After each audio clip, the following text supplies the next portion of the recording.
Oh yeah, what up? This is my Ring of Honor Proven Ground DVD review. The opening match was Eddie Edwards and Pelle Primeau versus the YRR of Jason Blade and Kenny King. This was actually a decent opener, a little better than what I was actually thinking it would be.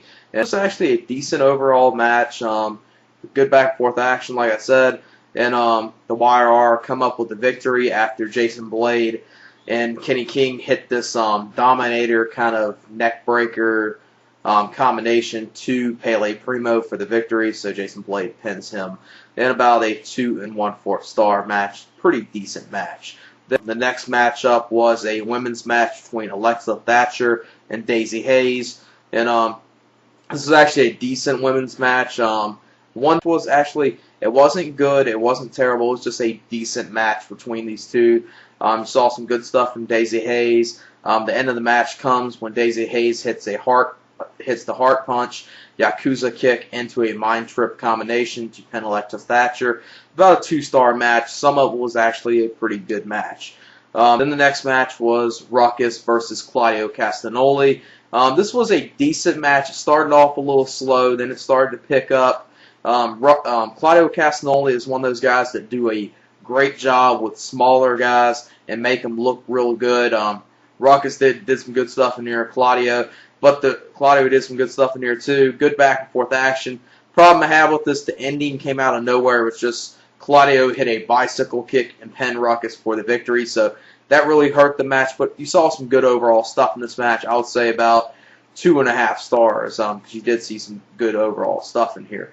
Then up next was Sweet and Sour Incorporated come out, and this was Larry Sweeney got on the mic, said Chris Hero is not able to compete in action tonight, so Daniel Puder is basically going to have an open challenge to anyone in the back. This leads to Claudio Castagnoli coming out here. Larry Sweeney says, no, that's not going to happen. I got a restraining order against him, so get him to the back. And this just leads to Mikey, Bennett, somewhat of a Ring of Honor pre-show jobber, to come out here, and Daniel Puder just defeats him real quick. Just a squash match. He beats him with a leg lock submission. 1-star match at best. Then after this is the match of the night, at least in my opinion, with Bryan Danielson and Brent Albright. This was a tremendous match, some good back and forth action, a lot of good mat work, a lot of good technical work.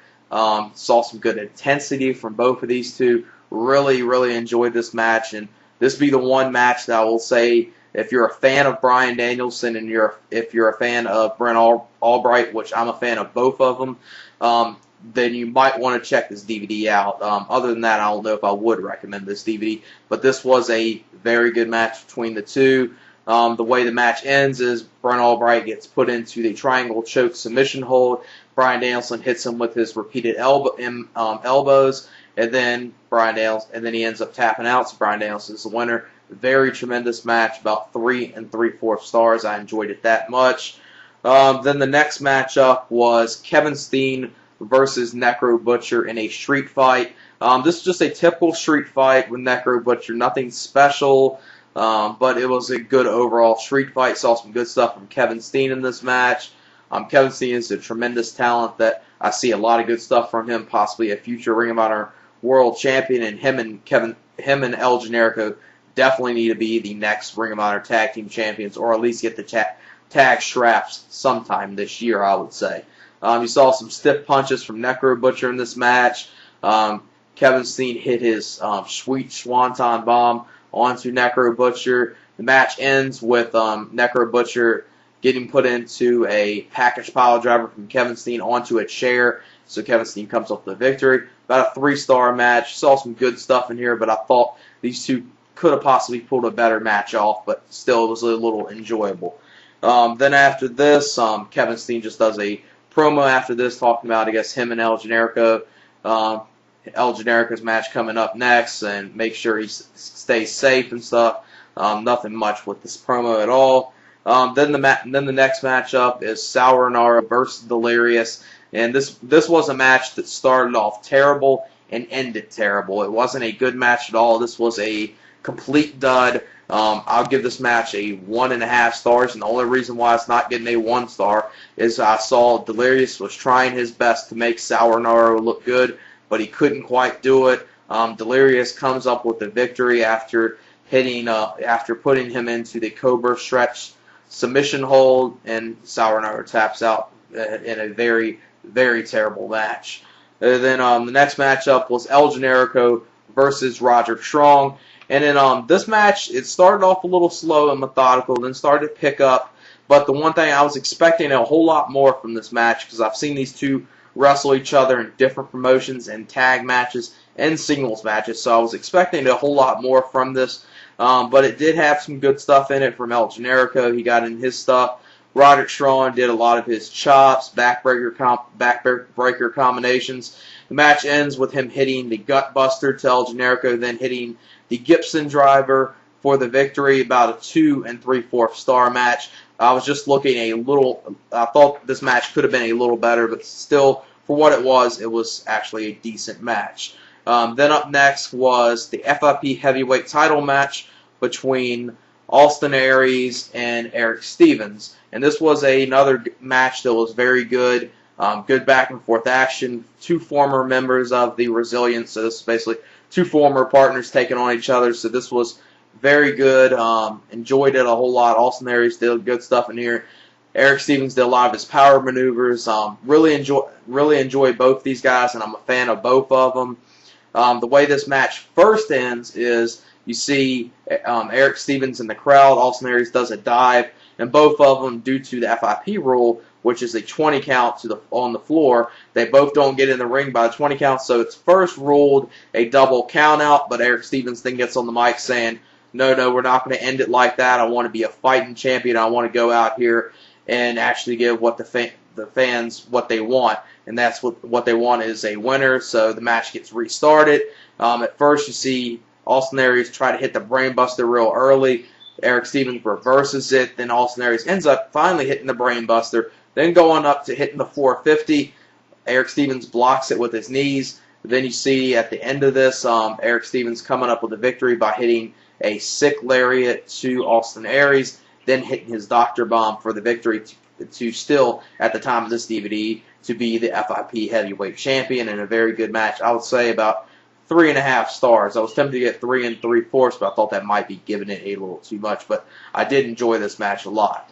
Then up next was the ultimate endurance match for the ROH World Tag Team titles. This included the Hangman's 3 of Brent, Albright, and BJ Whitmer, the Vulture Squad of Jack Evans and Jigsaw, the Briscoe brothers, and the Age of the Fall of Jimmy Jacobs and Tyler Black. And the way the rules of this were is it was elimination rules. The first fall would be a scramble tag, which meant no tags are necessary. The second fall would be a no DQ match, and the third and deciding fall between the last two teams would be for the ROH World Tag Team titles. Started off really fast-paced with the scramble tag portion of it. Obviously, you saw Jack Evans and Jigsaw get in some high-flying maneuvers.